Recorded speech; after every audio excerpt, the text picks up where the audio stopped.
welcome to another episode of Reels and Heels on this Father's Day. So I'm going to start off saying Happy Father's Day to all the fathers out there. Are you still worried about the lights? I don't know. It feels weird. You look lovely, actually. Too much light in my face. I don't know. Thank you, but it's. I mean, I'm trying to see how much battery I have here. It's fully charged. I can turn the light off. No, don't turn the light off. Okay. So today our episode's about Elvis Presley. We're gonna celebrate the man, his music, his talk about his films, and of course his legacy. Many years after his death in 1977. So let's go ahead and introduce our guest. Our first one over here is Sheila. How are you doing? I'm well. How are you guys? Thanks for letting me hang out. Yeah. And then we have an actual Elvis performer. Will, how are you, man? I'm good. Thank you very much for having me on. I appreciate it. So since you are the resident Elvis performer here, can we go back? When did Elvis first hit you, man? Like, when did he come into your life? That's a good question because I wasn't even alive when he was alive. So, I mean, it really started, I don't know if y'all remember, but back in the 80s, they would re-show things on PBS. It might be before your time. But they'd re-show Elvis concerts and stuff on PBS. And I happened to watch one night, and I just thought, this is the coolest thing I've ever seen in my life. Here's this man. It was the Aloha from Hawaii concert. You know, he had a cape, a jumpsuit. I thought he was a superhero. So, as time went on, I started to watch as much as I could, and PBS would still show more. And I recorded another one called That's the Way It Is from when he first started performing in Vegas. And I would sneak down and I would watch it every single night. Parents are in bed. I'd sneak down and watch that beta over and over and over again and memorize all the songs, memorize all the moves. My parents weren't even big Elvis fans. They obviously knew of him. But once I started showing interest in him, then they started renting the movies, the other concerts and stuff like that. Nice. So I was probably 6 or 7 when I first started getting into it. Yeah.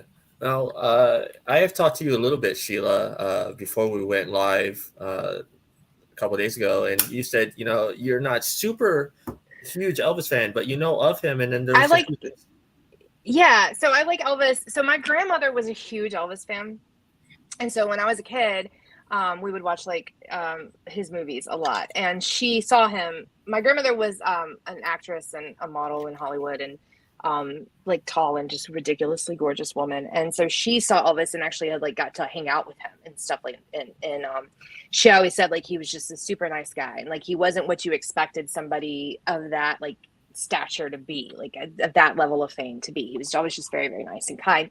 And so I've always loved the kind of the almost the legend behind him, you know what I mean? The fact that he just seemed to have this giant personality on stage, and this giant persona of person, and he said he was always dressed like a superhero, and I'm a huge superhero fan, so that I live for. I'm here for that. And I always just kind of thought it was cool. So I've seen some of his movies. I've listened to quite a bit of his music. I'm a fan, but not a fan like some of the other people are fans. But yeah, so it was kind of cool to kind of grow up around somebody who had had some sort of connection with him. And it was neat to when we would watch his movies, and she would kind of talk about why this was unique, why this was different for a movie back then, what was different about it. And just the level of fame that he had was something I think that nobody was seeing back in those days. People weren't now, paparazzi's everywhere, but back then it really wasn't. And the fact that people swarmed him and just worshiped him and attacked him was something that people didn't see then. And so I always thought it was really cool. He's not just he wasn't just a performer, he was a legend. He was somebody that was just way bigger than he ever was. Plus he's from Tupelo, Mississippi, and that's where my daddy's from. So of course I have that little connection there. But yeah. For me, in my house, music was Michael Jackson, country, and Elvis. That's what I grew up on. And Well, and my stepdad, he liked oldies, so like the Four Tops and all that stuff. My mom has a huge connection to Elvis. When she moved to California, she actually went to his house in Bel Air, and he came out to the gate, and they would like always talk. And like Lisa Marie was still little, and she would throw the ball over the thing to the girls, and they would like just go back and forth and throw the balls and stuff. She had tons of 45s of Elvis, like the original 45s. Yeah. And she saw Elvis in concert in Las Vegas at the International, which is now called the Hilton.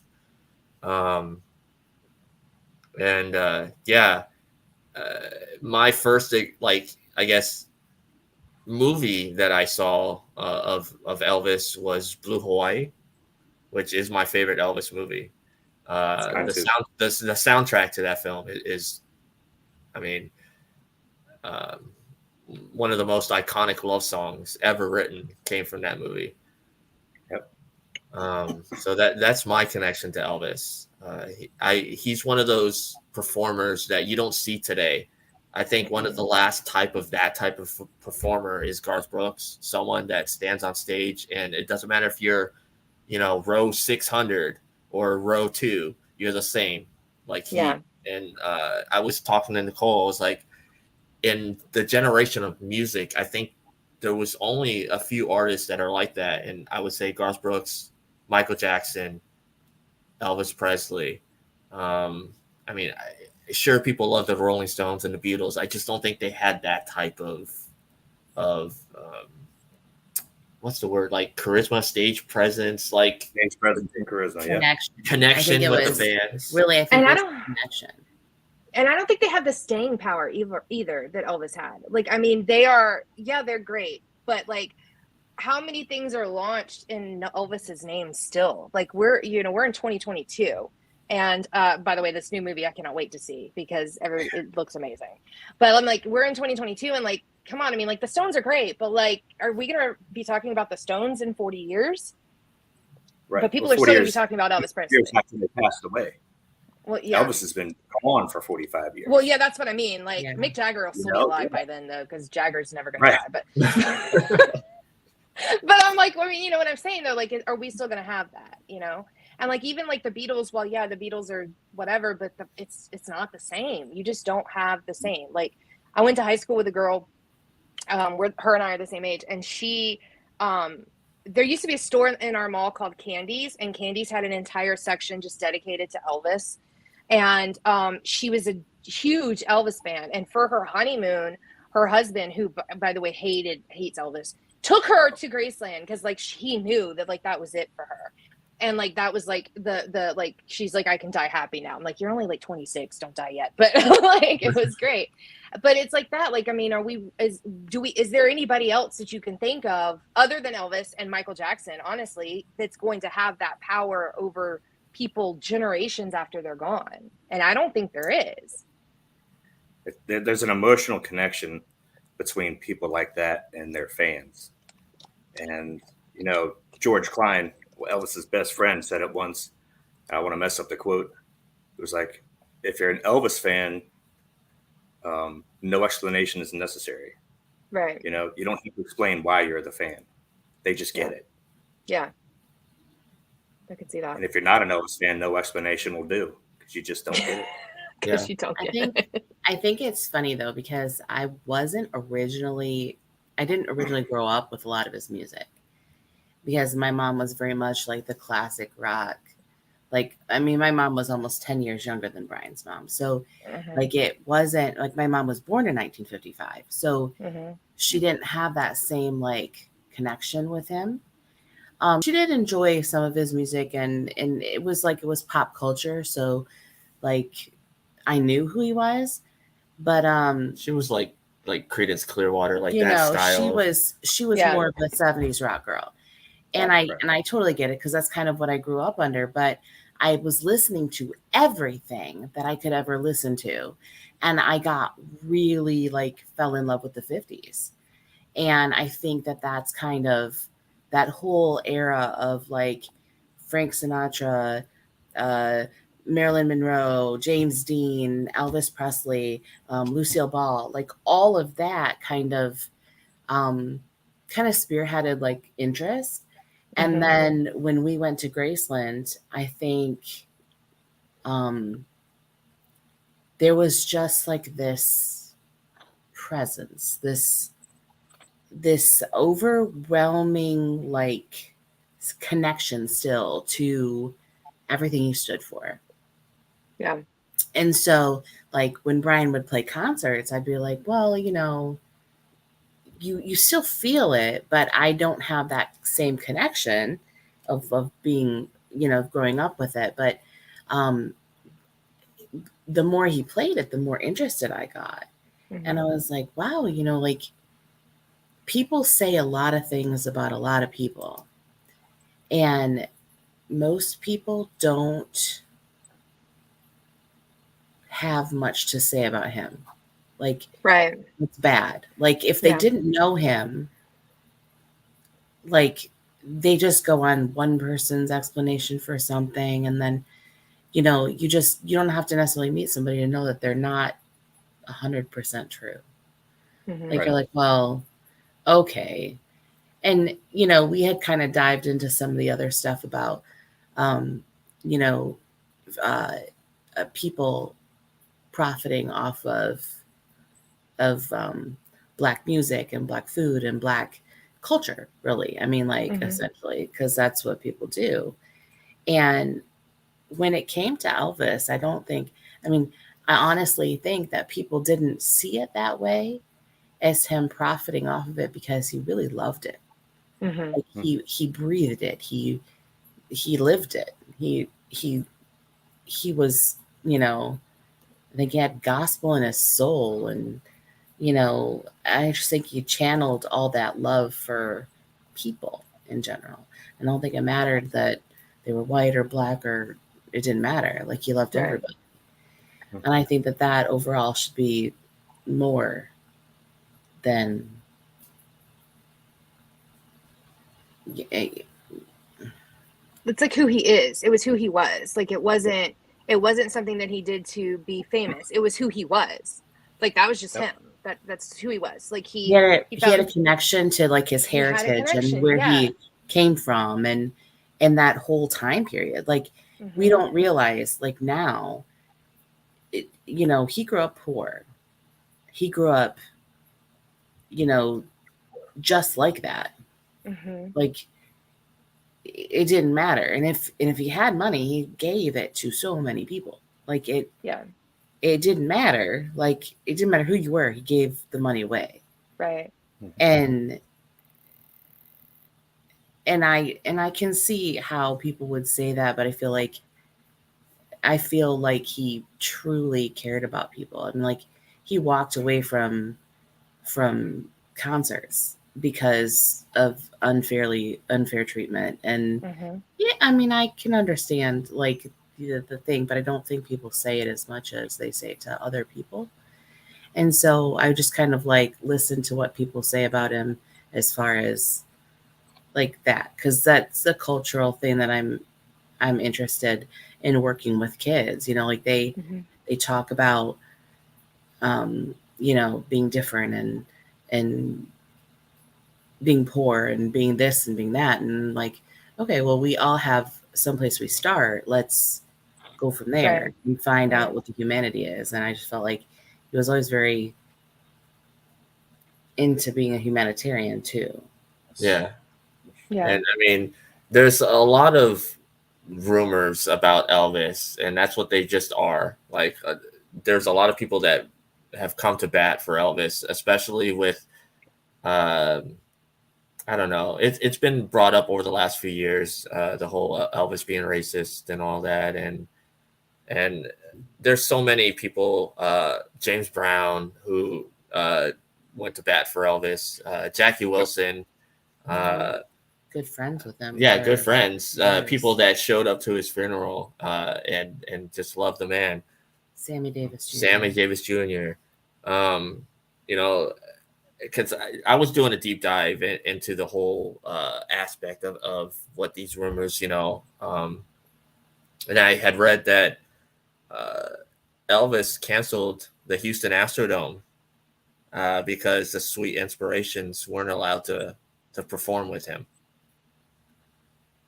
And that doesn't sound like a racist to me.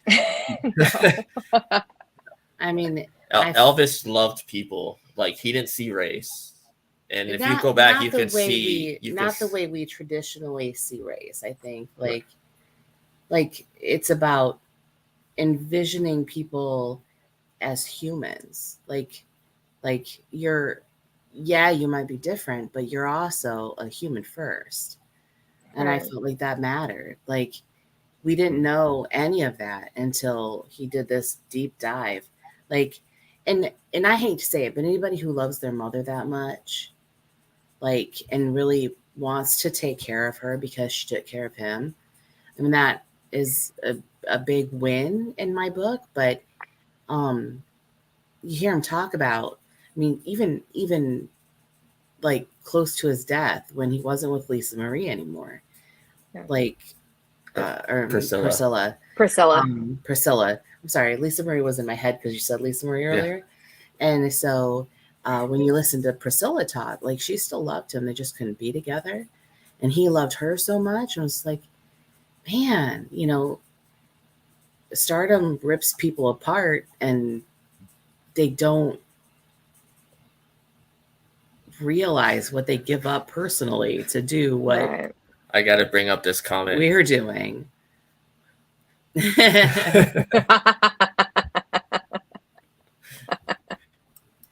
So, but that just kind of shows what kind of human, though, Elvis was. I just really like good human beings. Like, that's what makes me happy. And like good people. He was very charitable too. He gave a lot of money to various charities. And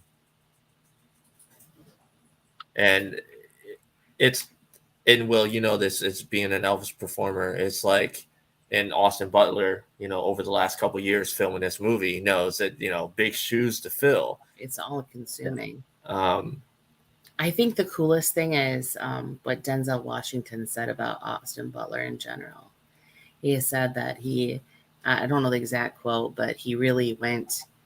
So Austin Butler was in a Broadway show with Denzel Washington. Mm-hmm. Denzel Washington called Baz Luhrmann and said, "This is your guy." Like, he'll do what it takes to fill the role. He'll do what it takes to be part of the embodiment of what you want, the story you want to tell. So in our deep dive of Elvis, we were doing deep diving of these Austin Butler interviews. And then, of course, we saw the pre-production test of him singing "That's All Right, Mama." I thought I was listening to Elvis back in 1956. I mean, like, there is, and even, and I know people are saying he doesn't look like Elvis, but a lot of his like mannerisms and the things that Elvis did, he had to practice doing them with this like fervor of like doing right by this legend. Right. He really took it seriously to fill those shoes, to care. And I think that that's important.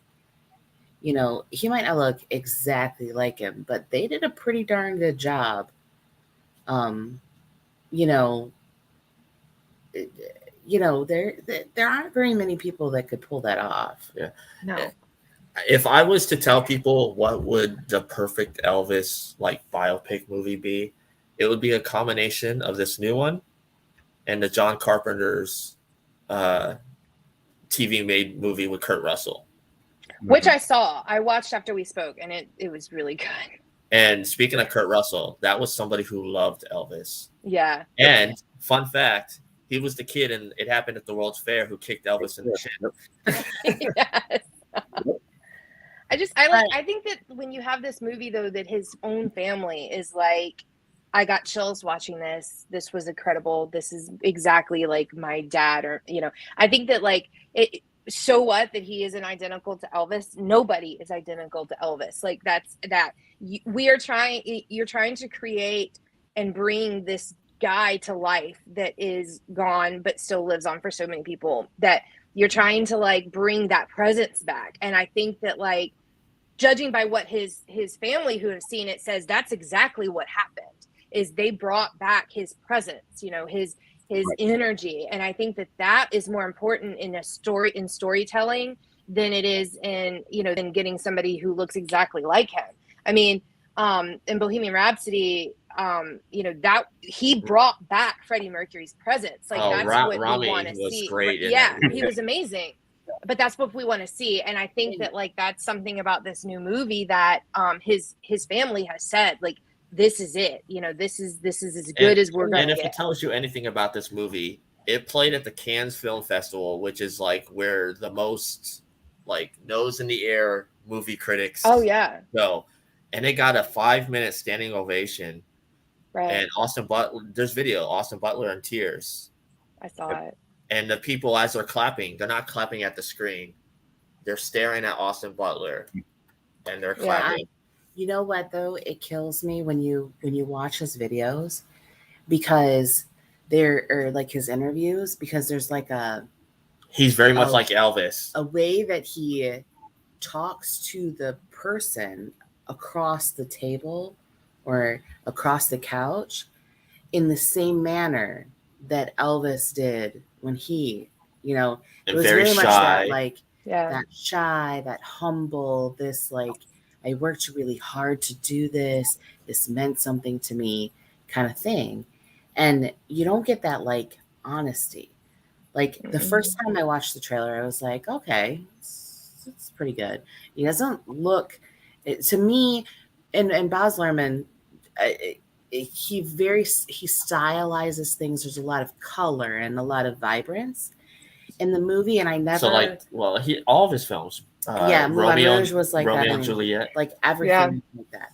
And so it's not that it kind of took away from it for me a little bit, but then, like, the more I watched it and the more scenes I watched from it, I was like, okay, I can kind of understand a little bit more now, because, like, so much of what I know about Elvis is in black and white. So in seeing it in color, like, it was kind of harder for me to live that. But I think that there was just like that same kind of connection. Like, like they reach out of the television and kind of draw you in, and they reach out from the stage and they draw you in. And doesn't matter how many people are surrounding you, you don't. Even through TV. Like, I mean, I still felt that when you watch it on TV. Like, I was like, oh my God. And I I'm not a crazy Elvis fan, but I felt like, wow, you know, like. Yeah, I showed you the link for Aloha from Hawaii that person edited, because still the release that was put out by NBC, I believe, is actually not the full concert. There's certain shots that they edited. So this fan took actual, like, shots and edited into that to give you the full presentation as if you were there in the audience watching the show. Oh, wow. And they did some reworking on the audio, so you can actually hear the whole band in the backup singers and Elvis more up front. So I don't know if you had a chance. Did you have a chance to see that yet, Will? Oh my gosh, yeah. It was. I get very emotional regardless, but when you see the whole thing put together like that, it's yeah. Like, because before the concert, and I'll send you the link, Sheila, so you can check that out. Please. Before that, it gives a whole, like, you know, me and my team have worked hard on this because when the original DVD came out in 2004, it was not the proper release, and they did the same thing with the Blu-ray that came out. It's pretty much just ported over, so you're still not getting that full concert experience. and so they basically did it on their own. That's cool. Yeah, and that is probably one of the best concerts ever filmed from any artist, in my opinion. If you have not seen Aloha from Hawaii, I've seen. I haven't seen the one you're like referring I'll to. send you this one. Please. But at the time, it was broadcast in like over 100 countries. Yeah. Over 1 billion people watched it when it first broadcast. That's amazing. So, and this is and he was raising money for cancer. But this is a Really testament to Cancer Foundation. this is a testament to that video. So we were watching it, and our youngest came out of the room, and he's 8 years old, by the way. He's 8. Aww. And he looked straight at the TV, and he said, "Who's that? Who's that, Dad?" And Dad said, "Well, that's Elvis." And he just kept watching. And so Brian started telling him a little bit about it, and I don't really know, like, he started moving his leg, but like, oh, I mean, like he was like getting into the music, and this is a kid that, you know, I truly believe he is an old soul. Like there's just like that examining of the world that he does, and he's super quiet about things, and he's super compassionate, and he's got a little bit of a mean streak. And so he is like dancing and listen to the music, and like moving his head and moving his leg, and he dances to stuff, but not like that. And I was like, oh. So then last night we went to a birthday party for our older son's, one of his friends. And so he walked around the table to the older couple that was on the other side. And they were the aunt and uncle of the parents of the dad. And he was talking to him, and he said, "And let me tell you about Elvis." Oh. And so they had like a 15-minute conversation about Elvis. And he was saying like, he's like, when Elvis died, he's like, everybody cried. Everybody cried. Oh, and I was so like, this kid, like one time of really watching Elvis, and he felt the need to go and talk to somebody about it. And I was like, okay, that proves the staying power. That proves, you know, that just proves the connection he has with people. Like Elvis died before we were born. right. And so, you know, like for him to have that same kind of effect on our kid, you know, it's like, wow, you know, that's powerful. Yeah. So I have a question for Will. Like, so have you seen the stuff coming out where they're like sending all the cease and desist, like this whatever cease and desist to the Elvis chapels in Vegas? Like, so as somebody who, if I ever got married again, it would be in Vegas by Elvis. Like that's like it. Like I've said that for the last like however many years. But I don't want young hot Elvis. I want like old fat Elvis, because to me that's like my heart. But like, I think that's kind of messed up. Like, I don't like, how do you feel about that as an Elvis performer? Like, I understand behind it, but I'm like, this is a Vegas tradition. This is something that, you know, this isn't like making fun of Elvis. This is, people love Elvis, and this is Vegas. You know, this is what they come here for. Like, how is that as an Elvis performer? Like, does that change like the way you would do things, or what? That's a good question. In 2007, Elvis Presley Enterprises started getting involved in the Elvis tribute world. So they started their own contest and all that kind of stuff. And most of us were like, things are really going to start changing now, because once you get the big boss involved, they like to control everything that goes on in the Elvis world. So, I mean, I'd like to say it was a surprise when it happened, but everybody kind of knew something like that was going to happen. Vegas was an easy target because there's a dense population of Elvis performers there that do the ceremonies, you know. And I'm ordained myself. I performed several marriages doing the Elvis thing. And it's always through people that love the man want to have that connection when they get married. So, I mean, it's very disappointing that EPE would have that cease and desist order put out, but it's not surprising. But I'm sure we'll find ways around it, especially in Vegas. They'll figure something out. Yeah, it's Vegas. A mobile chapel or something like that where they can't catch them. I just thought it was kind of sad because I'm like, this is like a tradition. This is something that people, like people go there for that. Like that's like a, and I just kind of thought it was sad because I'm like, while I recognize it, I understand, but it's like, I mean, are you angry because you can't capitalize on it? Are you angry because there's too many of it? And they're not ruining the image of Elvis. They're not making fun of him. I mean, Elvis isn't that at all. This is it's not a parody at all. Yeah. No, these are people who love Elvis. It's fan worship. Like it is. It is very much people loving him so much that they want to feel that connection with everything that it embodied. And I'm like, well, everybody wants to make money off of stuff, but I mean, like, I don't know another person, maybe besides Sammy Davis Jr. and the Rat Pack and Frank Sinatra that permeates Vegas nearly as much as Elvis. And how do you say that that's? I don't understand how you can cease and desist that. Right. Like, I don't either. I'm with you there. And like the thing with them, they were like, oh, well, you can work with us. But then some of these chapels, the amount of money that these guys are talking, these chapels won't survive that. Like, I mean, a lot of them had changed their theme to rock and roll. And that's they'll find ways around it. About it. Yeah.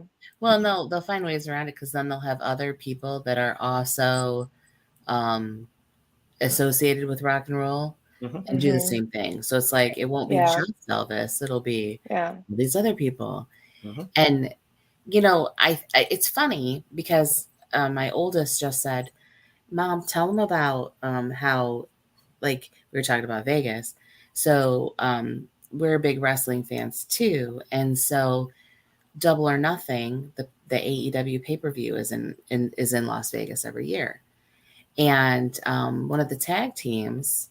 They're big Elvis fans, and they dressed as Elvis during their main event in Vegas as Double or Nothing. And it's not to make fun. It was because they loved it so much, because he is iconic. Because I mean, you just. I don't know. There's something about the jumpsuit, right? Like it is. Yeah. Like Bubba Hotep. I should say it's actually a karate gi, but that's how it started. Bubba Hotep. But I did want to say, speaking of Vegas, and it's such a small world. I actually seen Will before I knew Will perform in Las Vegas. That's awesome. You performed with one of the best Elvis performers there, Trent, right? Yep. He just passed away a couple years ago. Yeah. He was a hell of a guy. Yeah. Trent Carlini, right? Is that you? Yeah.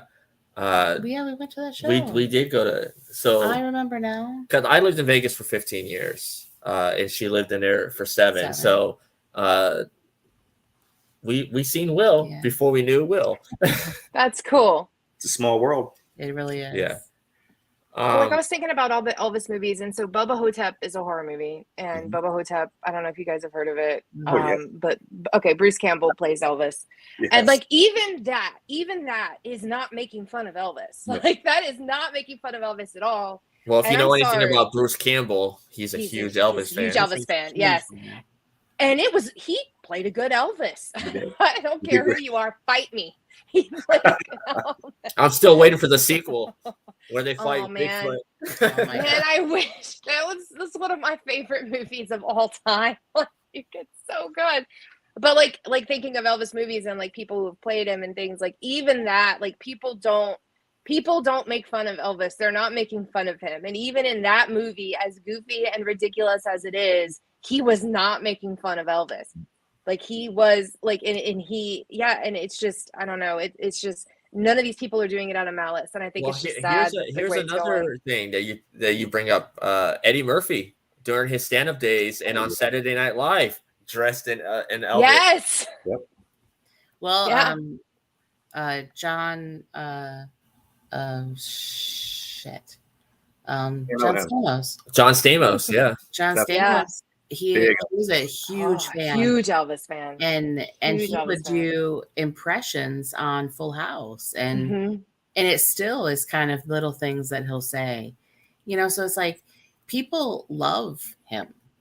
They Now, love him. Yeah. I prefer black leather Elvis, like Yes. beginning of the 70s, you know, 68 Oh, special. Like I prefer that Elvis, but there's I'm probably gonna nothing. scoop by you. There's probably nothing that can compare to Jailhouse Rock. Like I Jailhouse Rock is love there. the old, Yeah. like I just love old 50s. Like I just love Yeah. all of that. And so Oh, you like pinup too. and yeah, I love the 50s. I just have a problem, I think. I was born in the wrong decade. But I feel that in my soul there with you as well. but and maybe I don't know, maybe I wasn't born in the wrong decade, because then I can appreciate it. Yeah. Like I think like back then they loved every second of it, but now looking back I can appreciate all of it, Right. like from a different viewpoint. And I think that was Brian found this book. Yeah, I talked to Will about this. He found this book. Where did you find this book? Walmart for $20. And so like It's behind the he's like, scenes of the 68 comeback. He's like, you need to look at this book. And I'm like, okay, it's a book. What are we gonna do with it? We live in this tiny little apartment. We don't have a coffee table, you know. So he's like, just look at the pictures. And I was like, well, I kind of feel like there ain't nothing we can do but buy this book now. So like, Oh yes. I mean, this is Yeah. Yeah, and there's like show notes in here and stuff. Stuff that they had to scrap. They talk about the mistakes and all that. And the forward is by Baz Luhrmann. So that's really cool. That is cool. you know, I just, it was just interesting I haven't even really read it. I just kind of like fanned through the pictures, and I'm just like, well, here's another book we got to put on the shelf. So we can't pass this up. I mean, there's nothing better looking than Elvis in leather, though. Like that is, yeah, like, yeah. In my that feeds like so many sides of my personality, like my creepy little goth side, and like my like pinup side. I used to do pinup modeling 1,000 years ago when I was younger and had energy, and that just like there is nothing better looking than Elvis in leather. Like there's that doesn't exist. Like that was it. You know, that is the high point. Before, like from like Jailhouse Rock 1955 when he came onto the scene to 68 Special is like that sweet spot for me. Oh yeah. Like he embodied everything that music was supposed to be. Like it was supposed to connect you to people. It was supposed to say the things that you couldn't say. It was supposed to say, it's supposed to like generate feelings and make you feel a certain way. And so like I think that kind of was the embodiment. And like I was sitting there and I was not really watching it. I was listening to it more because like it would give me like chills to sit there and watch it. Like the same way I felt when we went to Graceland. And I was like, I don't have the same connection he has to Elvis, but I could feel it. It was very surreal. Yeah. That's the first time my son saw me sobbing was at Graceland. Aww. At the gravesite. At the graveside. Oh, I was done. I think that like Elvis broke down barriers though and brought things to people that otherwise people wouldn't know existed. Like he like, because we take for granted, I mean, I guess not now because we're living in this really weird time now where everything is just kind of just seems to be going backwards instead of forwards. And but I think that like Elvis, I mean, he really did, like everybody loved him. Like, and it didn't matter where you were from, what color you were, your socioeconomic standings, everybody loved him. And like he did a really good job at like showcasing a side of music that people didn't see beforehand or people didn't know about. And I think that that's like super important. And we don't really have, you know, if it wasn't for him, we wouldn't have had people like Michael Jackson. Mhm. You know, we wouldn't have had that. And so my youngest is 11, and my youngest is a giant Michael Jackson fan. He calls him Dancing Jackson, and I still think that that's the cutest thing in the world. He's called him that since he was 6. So my son is the opposite. He's a new soul. I'm constantly saying, is this your first day on the planet, buddy? Because he'll do something, and I'm like, what are you doing? But he loves Elvis too. And like he'll dance and stuff, and he'll dance and he'll sing, and he'll like do like he does an Elvis impersonation, and he does a Michael Jackson impersonation, and it is just the cutest thing in the whole wide world. And he had to pick his hero to do a paper on in school, and he did it on Michael Jackson. But when he did it on Michael Jackson, like he did it, and he was like, you know, his influence, his musical influence was coming from so many different places. And if it wasn't for people like Elvis, we wouldn't have had these greats that we have now, because we wouldn't have, you know, been able to see that or showcase those types of talents. I think that Michael Jackson probably wouldn't have been a household name. He wouldn't. I don't think so. Hadn't been for Elvis. Like, Yeah. I think that Even though, and I know Michael Jackson was a huge Elvis fan, and you know, I think they might have performed on one of the same shows. Well, it was the Jackson 5 then, he was but super young though. Yeah. they might have performed or crossed paths at least a few times. I don't know if you know anything about that, Will. I know Elvis and Michael met in the 60s. And then another time later, because I know Lisa Marie and Michael actually met long before they got married. Yeah. Well, and same with Whitney Houston. Whitney Houston knew Elvis growing up. Yeah. Well, Because her mom was in the Sweet Inspirations, which I didn't know until your deep dive. Yeah. But it's like one of those things when you think about people are iconically listened to and grieved for. Like, you know, you really do. You've got Elvis, Michael, Whitney, and Marilyn. Like, and even James Dean. Like, they've left a very deep impression on our psyche. And somebody I would put on that level that is not a movie star or a singer is Princess Diana. Right. And that was for a totally different reason, because she was the antithesis to the royal family. Like, she didn't fit. She didn't have a soul that was royal. She had a soul that was honest and loyal and loving and, you know, everything that you wouldn't imagine. And her revenge dress was iconic. Like that was like, yeah, I loved Princess Di. Like that was, she died on my birthday, actually. It was horrible. Well, that's terrible. So when we're talking about movies, Will, what are some of your Elvis films? My personal ones? Yeah. Or my favorite ones? Whatever. Elvis movies. Like, my favorite one is like what you said earlier, is Blue Hawaii. The soundtrack alone was enough to sell that one on me.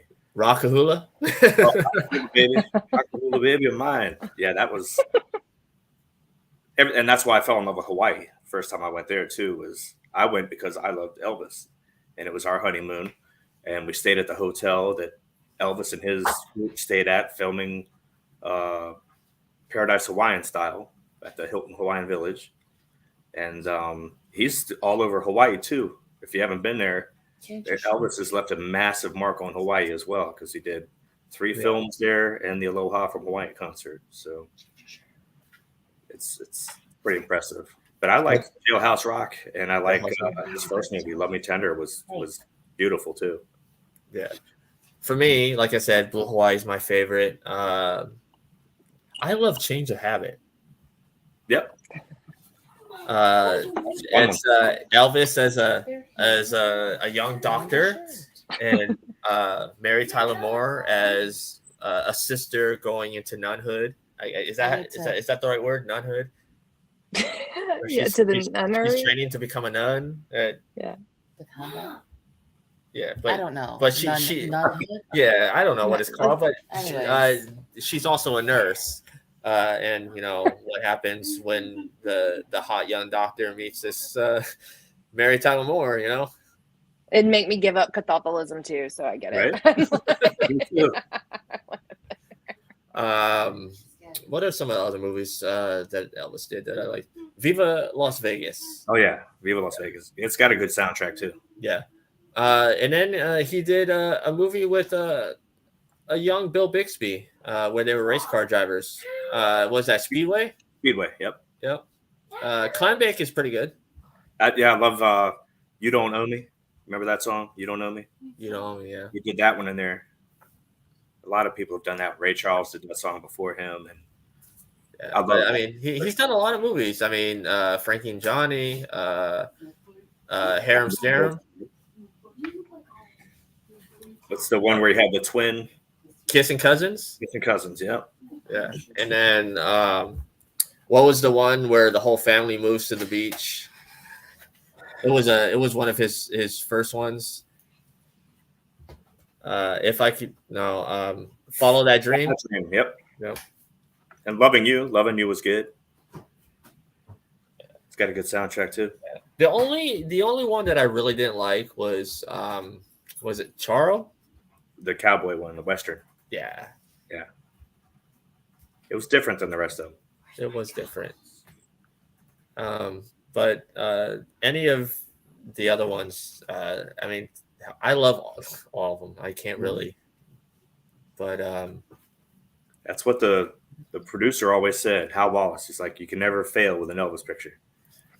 Always made money. Yeah. So I was going to say something here. Go ahead, Sheila. Well, I was going to ask Will, so like when you how did you learn to sing? Like did you take that's a dumb question, I guess, but I don't mean it like that. Like, how do you, when you are on stage and you are when you're, being Elvis, like how did you learn that? Was it just studying him and just watching it repetitively? His concerts I watched over and over and over again. I would practice with the music first and try and match his tones and his tempo. And then you move on to tracks and then you go to the band and hopefully it all follows along with it. And, that's one of my best compliments is when people ask me if that's actually me singing when they hear me on stage. I before the show started and Brian played that, I was like, damn, that's amazing. I'm yeah. So you didn't see a voice coach or anything. You just did it repetitively till you got it. That is awesome. That is really amazing. Thank you. It's and it doesn't hurt, but I love the guy. And growing up, like we talked about earlier, you first fall in love with the guy for his music, and then you learn about the man and what he's done, and then you get that deeper connection. I think that helped a lot. Yeah. So outside of doing Elvis performing, do you sing regularly, or is it just the Elvis thing? Well, let's see. I had a doo-wop group before I moved down here. We did everything from the 50s and 60s, even into the early 70s. Our name was the Dream Kings because we were 3 Elvis tribute artists that did these shows. And we did all up and down the Eastern Seaboard from New York to Virginia and stuff like that. Awesome. So I am actually going to show a clip here.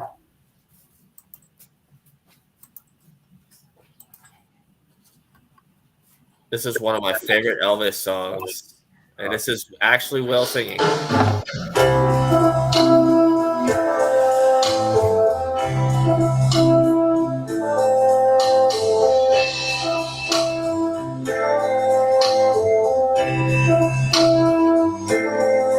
must be lights burning brighter somewhere. Got to be birds high and higher in a sky more blue.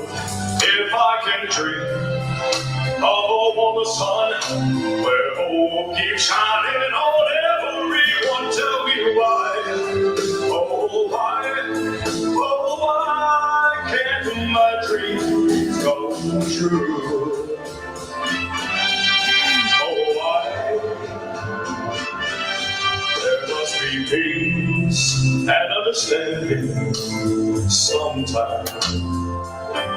Strong winds of promise that will blow away all the doubts and fear. If I can dream of a better land where all my brothers walk hand in hand, tell me why. Oh, why? Oh, why can't that sun appear?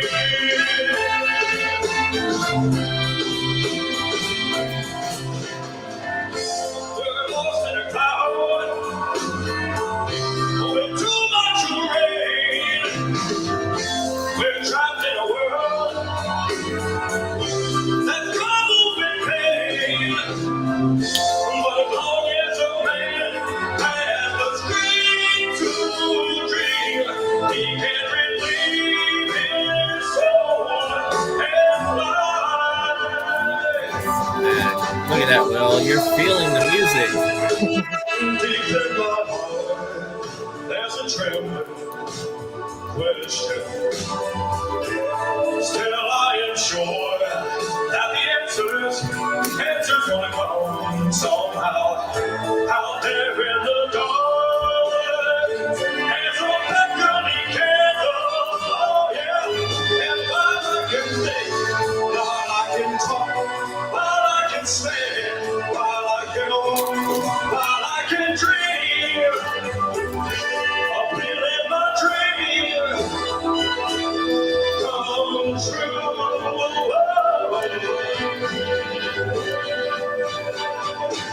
Right now, let it come true right now. Oh, right now.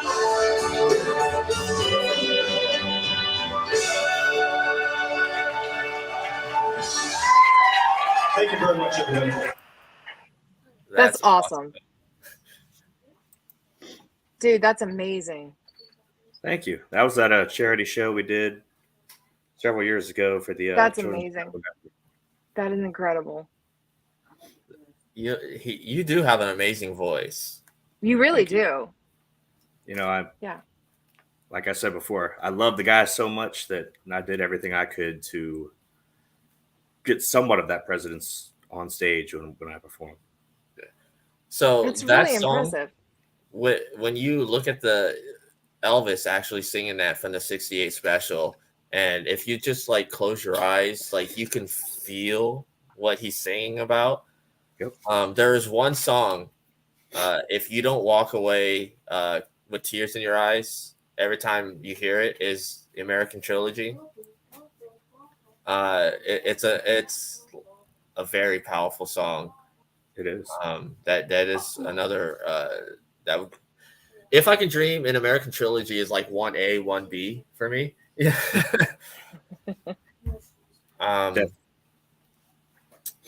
So is there anything else that you want to talk about, Will, with Elvis that stands out? I mean, we all know that Austin Butler is winning that Oscar with his performance in this movie. I can only hope, and I can't wait to see the movie because, watching the trailer, they did the audio perfectly with the video in there, and it brings me to tears almost every time I see the trailer. So I can only imagine what sitting through that film is going to be like. Yeah. Well, I know Baz Luhrmann said that we have to sit through the credits. I have a feeling he's going to pull tearjerker with the credits. I can imagine. I mean, everything I've seen so far, and like everybody's pointed out so far, when they first announced that Austin Butler was going to be playing Elvis, a lot of the Elvis impersonators hated the idea. Like, oh, he looks nothing like Elvis. And it all has to do with jealousy because they weren't picked to play this part. And I think Baz did a phenomenal job from everything I've seen by picking Austin Butler. You know, I remember watching him in Aliens in the Attic, you know. Yeah. Yeah. curly blonde hair, and I was like, Dude, oh my if you want to go back further, I remember him from the Nickelodeon show Zoe 101. That's right. I mean, and you see That's this blonde right. kid, and now he's going to be playing and winning an Oscar by playing the most iconic American Idol of all time. Yeah, He better win that Oscar. Like that would be, yeah. Mm-hmm. Well, the movie is coming out June 24th, and then we have 6 months left of Oscar season doesn't usually start until like September, October, November, but this is going to be one of those performances that, hands down, he's going to get nominated. Yeah. Whether he wins or not, people are going to come knocking on his door. Mm-hmm. It's definitely going to get him. Yeah, and Tom Hanks, who stars with him, has said that Tom Hanks felt overshadowed by Austin's charisma. Well, that says enough right there, doesn't it? Yeah. It was weird because when I watched the trailer the first time, like, I mean, I knew that was Tom Hanks, but it wasn't, wow, that's Tom Hanks. It was like, whoa, like, yeah, dude, is it That's like somebody wow. else? And the thing is, from people that have already seen the film, they rave about the movie, and they say the weak link is actually Tom Hanks as Colonel Tom Parker. Really? And this is across the board. So this is, Variety and the Hollywood Reporter, Deadline, all the big trades that have seen the film already. Even IGN, Internet Game Network. But isn't that kind of what it was supposed to be? Well, Like this, because well, he was a carny. He was like T.T. Barnum. Yeah, he was a carny. Yeah, he was. He essentially made Elvis. He put him out there. Put him out there. He saw something in him, but put him out there. And maybe eventually took more money than he should have. But no manager deserves 50%. Everybody always profits off of the person with the talent, especially when the person with the talent is too giving. Yeah. Overall. Yeah. And wasn't the contract that he even 5 years after his death, he was still getting money. Yeah. He was the only manager ever wealthier than his client, which is insane. Right. Like insane. It's just crazy. But yeah, he was a carnival. He promoted carnival acts and stuff like that. He's like with them markers. Come see the three-headed monster. Yeah. He had no idea about the music business. None. But he worked he figured it out going along. Well, when I was looking up facts about it, I was so Elvis when he bought for Graceland, it was $100,000 and some change. That's all Graceland was. And he was 20 something years old, 22, 21, something like that when he bought Graceland. Yeah, and it was $100,000 and some change. And so I'm thinking for a kid from Tupelo, Mississippi, that had to be this holy cow, I've made it moment, spending that kind of money on a house and having that. But then for his manager to be wealthier than he is, and I don't I don't know how that played out. I don't know how that could have played out in a world now, where we have a question for everyone here. Before we see the Austin Butler thing, best actor to play the king, in my opinion so far, Kurt Russell. Bruce Campbell, sorry. Kurt Russell acting wise, and there's a guy named Michael St. Gerard looks wise. If you haven't seen him, he played him in Great Balls of Fire, and he was in the Elvis TV series back in the late 80s, I believe it was. But he looked just like young Elvis Presley. Michael St. Gerard. Kurt Russell was pretty amazing. I'll have to look him up. But I still think Bruce Campbell was I don't know, that little moment of him as Elvis when they were switching roles was the greatest. It was just so amazing to me. I don't know. But Bruce Campbell could literally play anything, and I'm Bruce Campbell, he's it. He's everything. What was that movie? When did it come out? The late 90s? No, I think it came out the early 2000s. The movie with Kurt Russell and Kevin Costner. They played 3,000 Miles of Graceland. Yeah, 3,000 Miles of Graceland. Yeah. Yep. Yeah. And Pretty good. Kurt Russell actually made a music video where he actually sang for that movie. He didn't sing for the Carpenter movie. That was country singer Ronnie Ronnie McDowell. Yep. But let's just also think about Austin Butler doing all of his singing. Yeah. Yeah, he sings. He's actually singing, right? It's him the whole time. Yeah. Yeah, And well, until he's older. when he's older, Right. it's a mix Seven, eight of words. Austin and Elvis. What they do some kind of audio thing where they blend older Elvis and Austin Butler together, Mm-hmm. and then during the credits, it's Elvis singing. Right.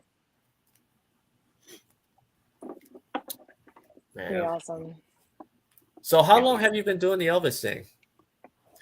I did my first show when I was 7, and I'm Oh. 44 now. So for a while. Well, Just a I have little some bit. really cool photos that you sent over, and I'd like to hear Yes. the story of each one here. Sure. Let me find them. All right, we'll start with this one. All right. That was actually a Oh, photo that's shoot awesome. I did for Baltimore Magazine. That Night of 100 Elvises is a charity event I used to do each year up there to raise money for the Johns Hopkins Children's Center. Nice. That's- show. Pretty awesome. That's a cool picture. Yeah, Thanks. and that's kind of like they caught you in mid like singing there. Yeah. I was singing a song from '68, and they like snapped the shot right there. Now this is a cool picture for anybody who knows Elvis. Yeah, that's Sonny West, one of Elvis's best buddies from the '50s. They had a falling out in the late '70s, right before Elvis passed away, and Sonny never quite forgave himself for writing that book, Elvis Would Happen. But he caught a lot of flack for it. But you could tell there was nothing but love from Sonny to Elvis. And this picture was actually taken at Graceland right after we sang at that tent area across the street at Graceland Plaza. He came up and said I could have a picture with him, talk for a few minutes. Oh. Nice. Here's another great photo. George Klein, he recently passed away. That was another one of Elvis's best friends. This was at an event we did together for that film. I can't tell if you can see it in the background there. It's called Elvis at the Gates. Okay. Larry Geller was Elvis's hairdresser and spiritual advisor. Well, his son made this documentary about Elvis called Elvis at the Gates, which starred George there, and I was in it as one of the Elvis entertainers. And we actually ran into each other quite a few times since this shot. We did a show together at the Smithsonian National Portrait Gallery. And I was the only Elvis impersonator at the time that he ever took a picture with in costume at that show. That's pretty cool. Yeah. I like this one right here. All right. That's at, I think that's at Dover Downs Casino. That's one of the 50 shows we did over here. That was a lot of fun too. Each era has its own, highlights when you sing. And I think I was probably doing Heartbreak Hotel in that one. That was one of my favorite ones to do. And of course, there's this one. Oh yeah, that was at one of the shows we put on ourselves in Westminster, Maryland. I was probably singing since I'm still without the guitar. I was the one, but you tell I was working it because I was sweating like a dog in that one. Is this an outfit that you would sing "Don't Be Cruel" in, or no? Oh, absolutely. Yep, that's the Golden May jacket. Elvis only wore the whole suit one time, but he'd wear that jacket from time to time. Oh man, another Elvis legend right here. That's Larry Geller right there, Elvis's spiritual advisor. We've actually kept in touch for quite a while. And his son's good. He's actually in the film industry doing a lot of stuff too. But we email back and forth quite a bit. And he's just a super, super guy. You want to talk about a kind soul. That man right there has got a kind soul. That was when I performed with the Jordanaires, Elvis's original backup group. You could hear them on everything from the 50s. all the way up through the 60s. Was that like a bucket list moment for you performing with Oh, him? oh yeah. I mean, looking back on it, it's hard to believe that actually happened. Yeah. That actually, Ray Walker, the guy standing next to me, the bass singer, he sent my mom a card when she was dying from Alzheimer's, just to let her know that he was thinking about her. All those people are phenomenal people. I love this one that you recreated. The whole licking of the microphone. That's at Sun Studios. I was standing there in Sun Studios on the X where Elvis first recorded That's All Right, Mama. And that picture was right behind it. And the guy giving the tour is like, go ahead and put your tongue on the microphone. So I was like, all right, I did it. And he's like, oh my God, I can't believe you just did that. Nobody does that. It's like, well, I'll take the risk. Oh man, that is so great.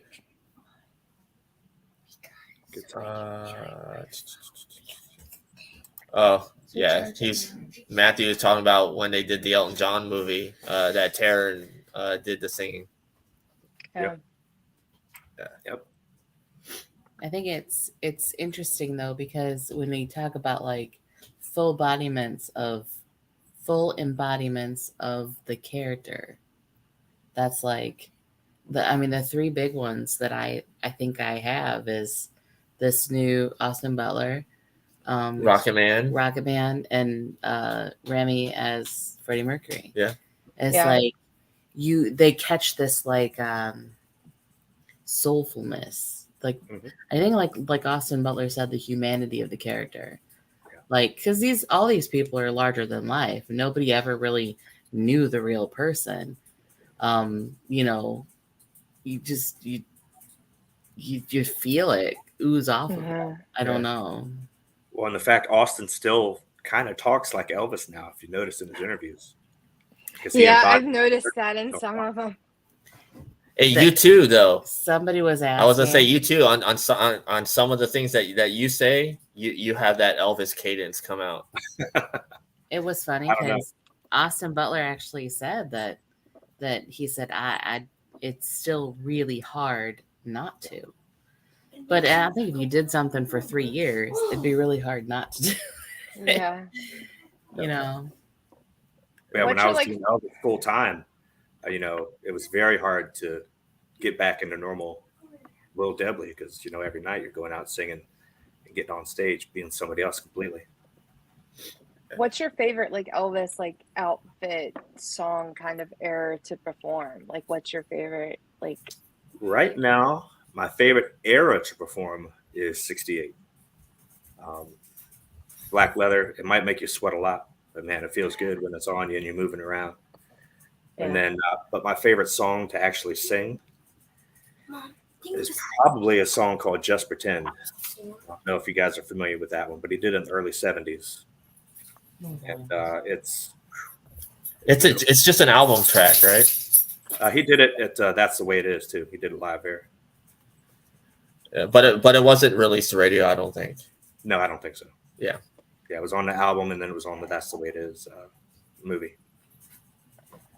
So when I was a performer when I was younger, and I'd have to do a musical, and there would be a lot of dancing, it would be really hard to sing and dance and sing and move at the same time and keep your keep everything, stay in time and stay in tempo. And did you find that hard when you were first learning how to do it? Oh yeah. When I first was starting, it's all about breathing, and if you don't breathe the right way, you're done. Yeah. He moved so much, even in slow songs, he was moving. Yeah. Yeah, you run out of breath real quick. I could see that because and especially his movements were not we know that people perform on stage and a lot of them lip sync. He didn't do that. That wasn't what he did. And so I was just curious how that was for you, because that was always hard for me as a kid. So yeah, there's still times where I'll miss a breath and I'm like, oh man, I don't know if I'll make it through the end of the song. Some of those so in wrestling term, he was blowing up. Some of those songs, he hits those high notes and they're long, and you're like, okay, I have to go out. Okay, bring it back. Yeah, and I've had this conversation with you, and you totally agree. Out of all the Elvis performers, there is an American trilogy towards the end. It's hard for them to hit that actual note. Like I have only Trent has come close. Mhm. What was the other performer? I can't remember his last name, but his first name is Greg. He also performed in Vegas for Imperial Palace for Legends in Concert. Because I can't the remember. three big Elvises that I seen in Vegas were Trent, Greg, and Johnny. Yeah, Johnny Harris was something else. Yeah, and it was Johnny who married the Madonna impersonator there in Vegas, and they That's both awesome. yeah, and they both moved to Hawaii to perform at a show there called Flashback, which was pretty much Legends in Concert. They would have Marilyn Monroe and Madonna and Prince and Elton John and all that. That's cool. If you've never seen Legends in Concert, it is really, really good. It's Yes. The person that does Liberace or any of the people that do Liberace, oh yeah, you're in for you better make sure you go to the bathroom because you're gonna laugh your butt off. I don't know if you saw that one picture I sent you, but I'm standing next to a guy that looks a lot like Garth Brooks, and he's their Garth Brooks impersonator for Legends in Concert, and he looks exactly like Garth Brooks. It's ridiculous. Yeah.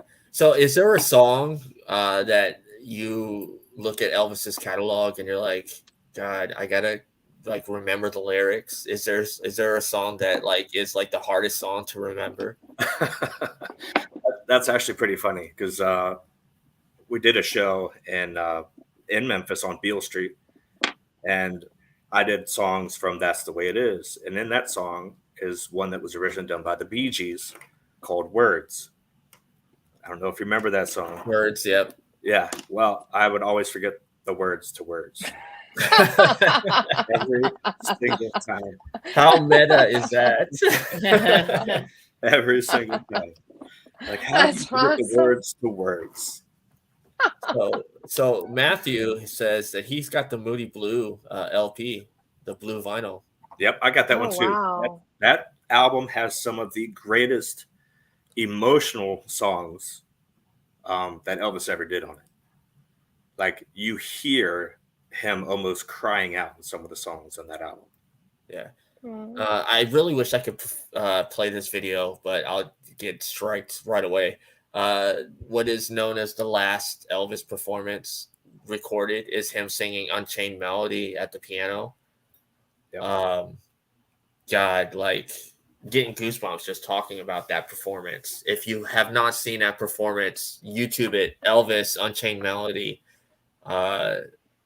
This is from 1977, June-ish. June 22nd. Yeah. In Indianapolis. Yeah. It is seriously, I have goosebumps. It'll break your heart. Just to see him like that. But vocally, still top notch.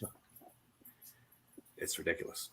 Which is something to be said. I've seen a lot of musicians, and as they get older, they don't have the same their vocals change, or they can't quite hit the notes that they could before. And even in everything he did, his voice is still just this booming, powerful, voice. It just moves you, and it didn't change. It didn't, it never failed him. It never failed him. Yeah, exactly. It never failed him. And a lot of musicians, I've seen musicians the first time I saw them to the last time I saw them, I was like, you guys don't sound like you did before. Metallica, for one, love Metallica, but the first time I saw them, incredible. And the last time I saw them, I was like, it's still great, but this isn't, and it wasn't. Yeah, and it wasn't like that for him. He just, another artist that's like Elvis that even the older they get, they still sound good is Neil Diamond. Yeah. Oh yeah. Yeah. And Neil Diamond, another Elvis fan. I think it depends on where the music comes from. If it's coming from your soul, if it's part of who you are, if you're feeling it that way. Yeah. I think that the notes just come to you. It's kind of like this like immaculate perception of the music. Mhm. You know?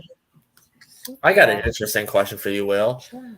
Out of Elvis's complete catalog, if there was a song that, say, like it didn't come out at all, it's like a brand new song and you're releasing it, Mhm.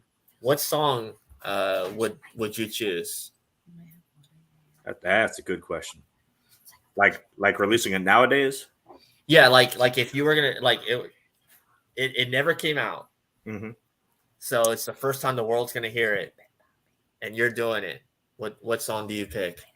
There is a country song that it might have been on the Moody Blue album, if I'm not mistaken. What's the name of that? Oh, but it would be so perfect even now. I really don't want to know. I really don't want to know is the name of the song. And it's got the timeless country sound. So like if you released it now, it would be a number one right off the get.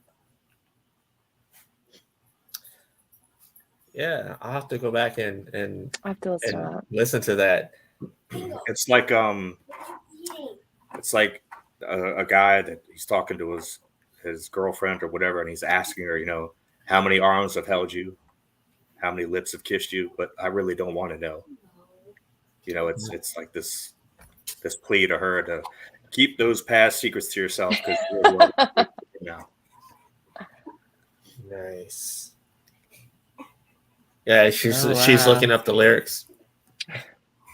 So always make me wonder and always make me guess. And even even if I ask you, oh darling, don't you confess. Don't confess. So as much as you want to know, you don't really want to know. Like it's a burning question, but the answer would Elvis Country. Yep, Matthew got it down in there. you. It's on Elvis Country. Oh, okay. How many arms have held you? That's so good. Have mercy. Oh, I need that. Can you sing something? Just maybe you could treat someone like a fool. Let's see here. Treat me like a fool. Treat me like a fool. Treat me mean and cruel, but love me. Break my faithful heart. Tear it all apart, but love me.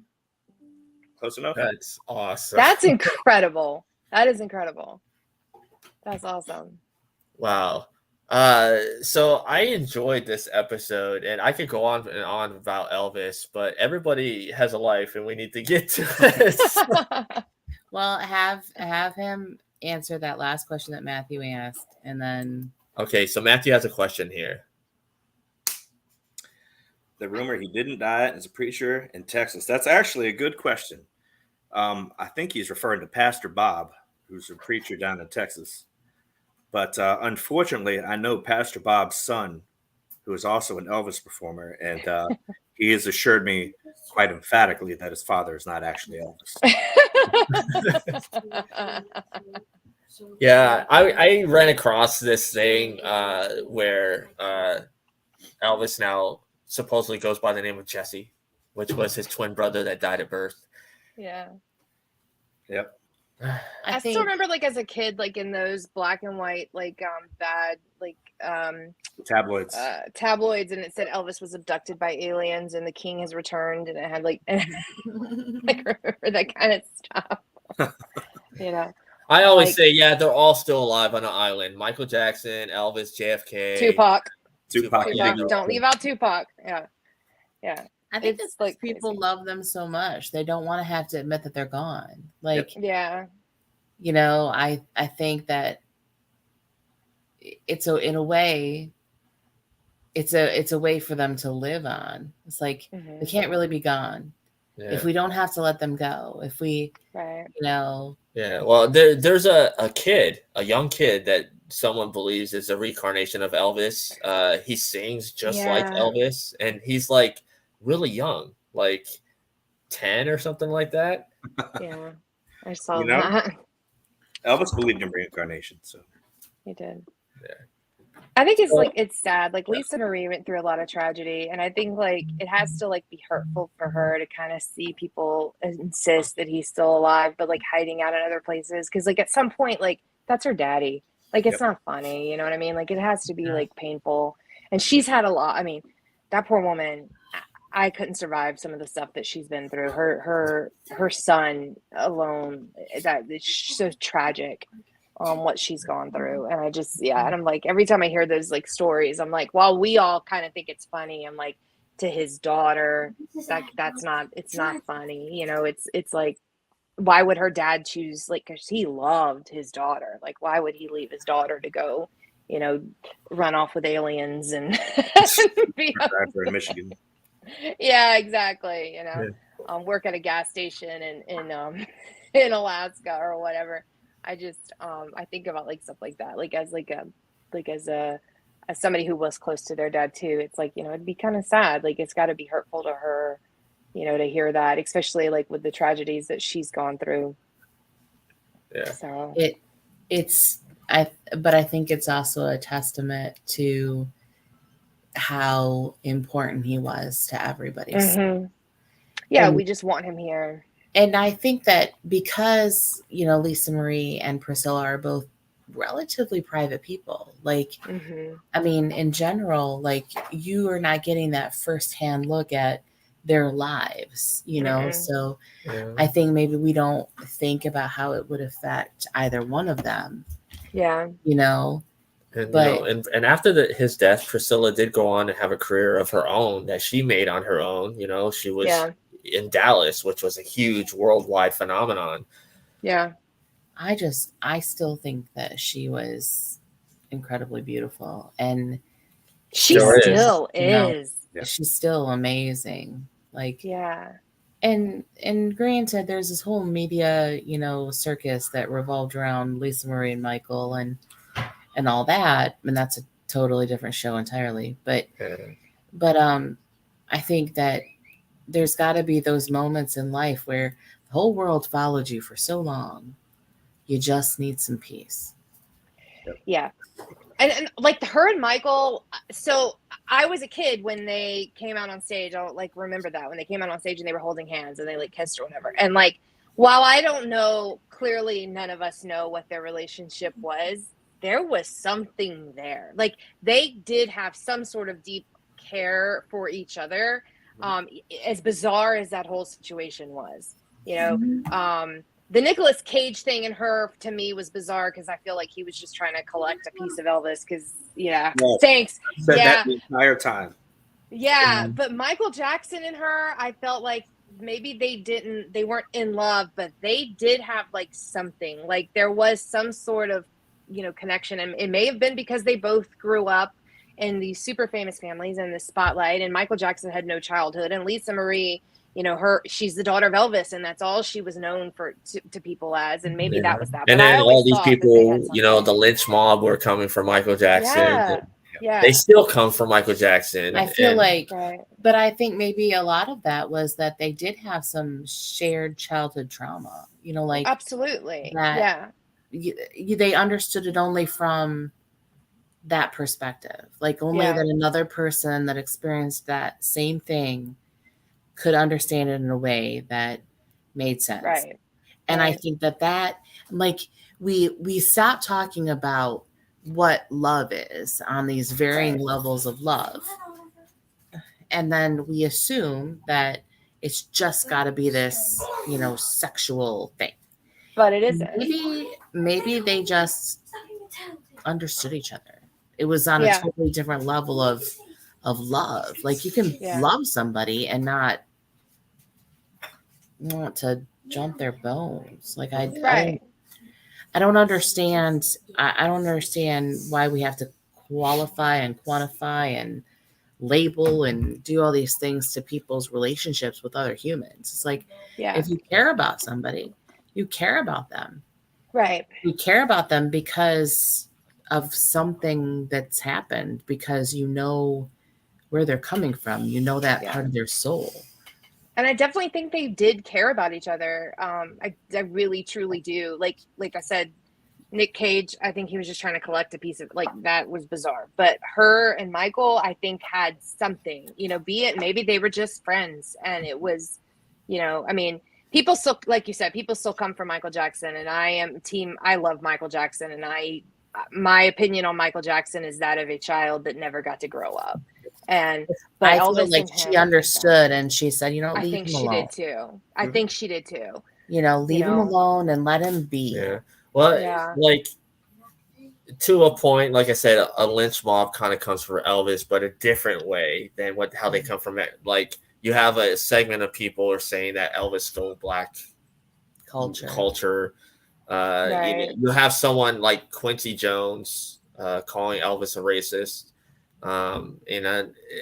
And when you have somebody that big in the music industry like Quincy Jones, I'm not going to take away from him. I mean, he's done fantastic things, but when he was asked if he ever worked with Elvis, he said no, because I don't work with racists or whatever. But he wasn't racist, and you can't like, it's so easy to label somebody, especially now, that can't take up for themselves. But his legacy speaks volumes as to what kind of person he was. And that is not that of racism. Yeah. And Austin Butler, Tom Hanks, and Baz Luhrmann said that this movie is going to answer everybody's questions. And this is the thing, like, people want to, they want to say things without knowing things. Right. Like, take that deep dive and read about it and find out what really was happening then. Yeah. Because there were a lot of things that happened in the 50s and the 60s that people just take as tokens of racism, and they don't really think about any of what was going on back then. Like, some people are mad because Hound Dog was released in 1952 by another artist, and then Elvis released his version. They're like, oh, he just stole the song. But that happened all the time back then, though. But it did happen all the time. It still happens. Like, back Vanilla then, Ice and Queen. Like, right. Under pressure. And even then, like, back then, they didn't have the licensing that they have now. No. And nobody thought anything of taking music and making it their own. Like, it was not even a thing. Yeah. And if you hear both Hound Dogs, they're different. They're completely Elvis is just like a rock and roll type. Well, is it like under David Bowie's Under Pressure and Vanilla Ice? Yep. Like, David understood 100,000% that it's different. Well, yeah, but that was different. Let's take you to court, because, you know. But I think that people, like, you can't own, like, we now live in a culture where musicians sell their entire catalog of music, you know. And Justin Timberlake just did it. He just sold his for $100 million. Right. And so now somebody owns Justin Timberlake's music, and instead of living in a society where music is for everybody and we should all be able to enjoy everybody's music, and we should be able to make it our own, and we should be able to experience it in different ways and we live in an area where we can't do that. And so I think that we're looking at it as in today's time frame, whereas back then that wasn't the case. Right. You know, I mean, you could take something that somebody else said and said, hey dude, I really like what you did. Can I do it a little different, and do it a little different, and it become a different sound and a different song. And now it's, you know, everything is, oh, they stole that from here, or they stole that from this, or this is owned by this. And I mean, hell, there are songs that Taylor Swift, her own music, she can't even perform because somebody else owns it. Yeah. You know, I mean, so we live in this, like, everything is so strange now, and it isn't like it was then. And I don't know. I when I think of Elvis, I don't think of racism. And I think it's crazy that we're now trying to label this guy that literally brought like people of all over together by his music as racist, when there's no basis for that statement. You know, it's just somebody's feelings got hurt, and I'm sorry your feelings got hurt. But the guy, you know, like you said, he didn't perform in places because other artists couldn't perform there. Yeah. I mean, it's like looking at things through a different lens, because I'm going to use this example, and this is one that's kind of been burning for me for a while, is that They put To Kill a Mockingbird on our reading list in 8th grade. Right. And as a person who has heard everything about the novel but never read it herself, it was never something we read, and it wasn't something I read in school. And so knowing that I'd have to teach this, and knowing that I'd have to look at it through the lens of 2022, it's like, how do you get people to understand? Well, was Atticus Finch a racist? No, not by any stretch of the imagination. Did he do enough? No, not by any stretch of the imagination. But everything is within its time, too. It's like people don't think about what was happening then. Like, it is very hard to truly embody the change that needs to be seen. Right. And like, we can condemn people. We can say, well, that's racist. And we can say this is this, and this is, and there's stereotypes in that book. Like, every Black character in that book is stereotyped insanely. Right. But think about how everybody was stereotyped in the 50s. Like, when that book was, when it took place, the setting of that book, it's very much that. And it's like, so how do we kind of breathe life into our contemporary understanding of it They now? turned the movie, right? They made a movie of that book. Who was Yeah. it? Nick Peck. Gregory Peck. Yeah. But like, we have to kind of look at it through the times now. It's like, we want to automatically assume this. We want to automatically say this, but do we understand why it was considered racist? Well, okay. Does anybody know that Elvis did say, I'm not? No, then, cancel the show. Right. I'm not playing if they can't play with me. Yeah. Well, I think, like, did anybody know that? No, nobody wants to talk about that. But it's like, I grew up in a time frame where, so I'm 39. And so I remember, like, my whole thing in high school was, labels are for clothes, not for people. And we really hated, like, the whole label thing. Like, we grew, like I had friends that were, like, broad spectrum of friends, like everything. And now everybody wants to be labeled, and they want to fit everything into this neat little box. And that doesn't actually happen. And humans are so much more complex than that. And I think like Elvis as a person was a very complex person, and he of course had his demons just like we all do. And I think that it isn't fair to try to put a label on him where that doesn't fit his character. Right. That wasn't his character. That wasn't who he was. Yes, did he draw inspiration from artists that were not white? Of course he did. Because that's how he grew up. That's where he grew up. That was what he was around. That's what he saw. And that's what he fell in love with. And that's okay. That doesn't mean that he was a racist and stole it. That means that was his inspiration. That's what made him come alive. That's what turned him into this global phenomenon that he still is, even after his death, that generations still growing up love him. It's what made him, if he didn't have that, he wouldn't have been honestly him. No, he wouldn't have I been. think we're going to get a taste of that in this movie, judging by the trailer, where you see young Elvis going into that revival. Yes. He's listening to the music, and it looks like he gets taken over by the Holy Spirit while he's in there. Yeah. And, to the whole racist thing, I don't know how many racist folks go out and buy another Black person a new Cadillac, or pay for their home, or pay their medical bills, and all these things that Elvis would do that they didn't publicize. Right. But the people have come out and said, in his defense, there's no way Elvis would be racist. And I think maybe that's the whole point, is that it wasn't something that was publicized, because for him it wasn't about publicity. For him, who he was doing that was because he cared. He loved people. Yeah. Like, it's like, well, you need help? I can help you.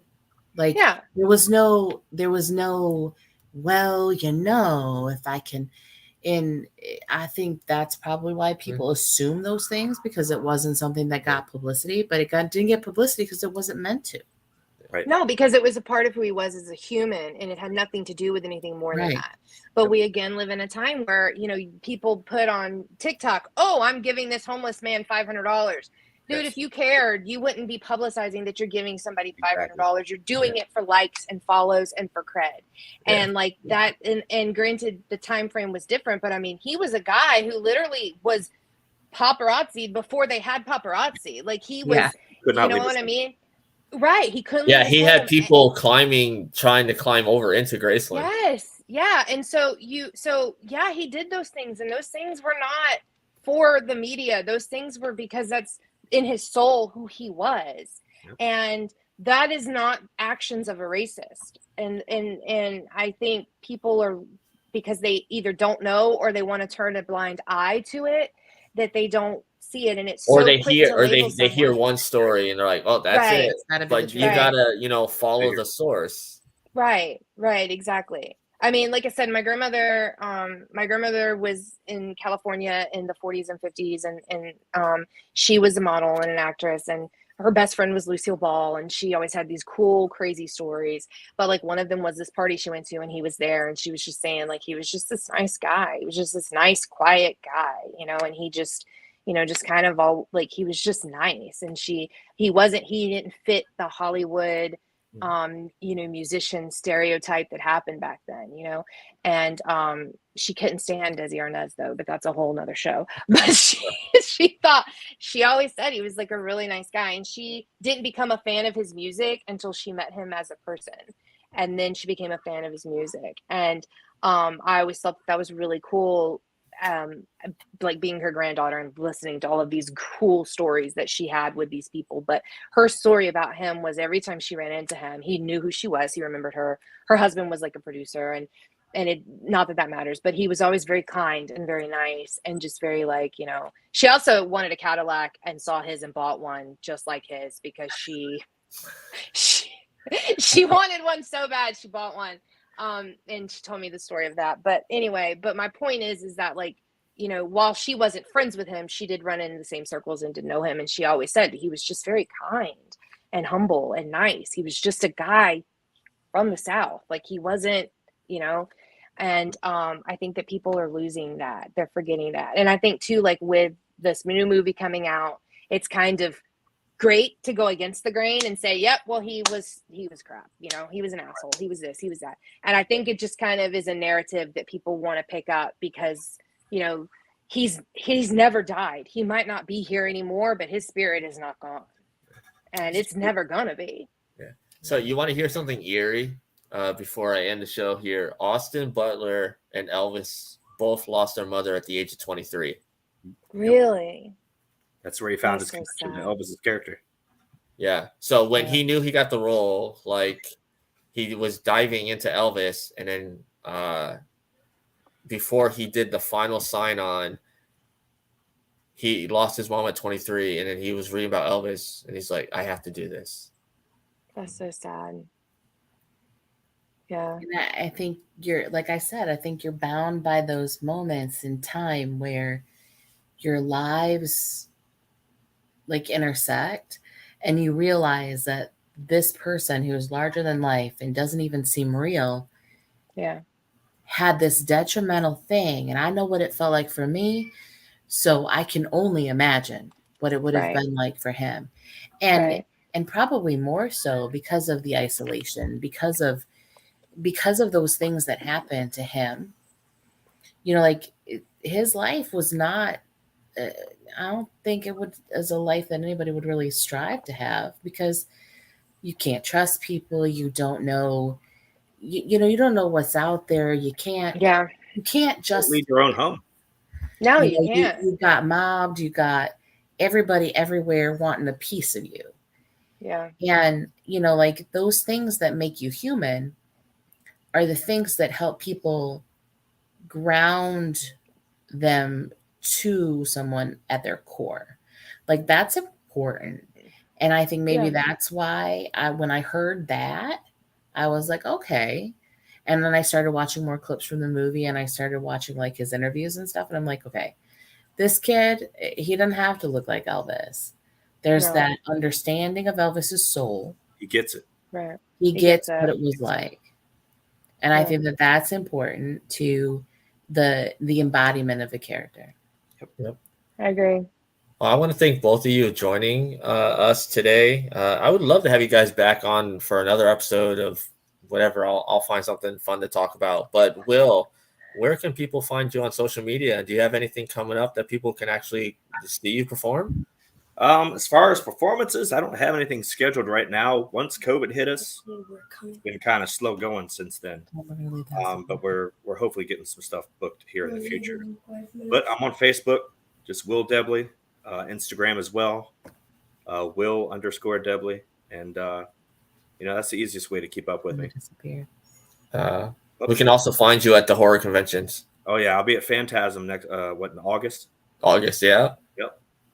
Ooh, are you bringing Jason, or are you going to bring somebody else? Well, I'm definitely bringing Jason, and I'm actually trying to make a Ninja Turtle Jason crossover. So we'll see if I get that. That's pretty cool. I did want to say that. Don't you go to like charity events dressed as like Ninja Turtles and stuff like that? Yeah, a lot of people in the Elvis world, they do a lot of charity stuff, and that's one of the things I've been really big on. But yeah, the most recent things I've been doing is dressing up as a Ninja Turtle and going to the children's hospitals and visiting the kids and the cancer. Which Ninja Turtle? I have two of them. I have Michelangelo and Donatello. That's awesome. Yeah. And if you do a deep dive in some of his photos, you don't want to mess with Will because he'll beat you. Because you train MMA, right? Yes, sir, I do. That's my current full-time job. I teach martial arts. That's really cool. Lord. See, he really is Elvis. Yeah. Yeah, my life is not that interesting. That's really cool. But Will, thank you for joining us. You were awesome. And I mean, you have a beautiful voice, and what you do is awesome. Continue the Elvis legacy for as long as you can.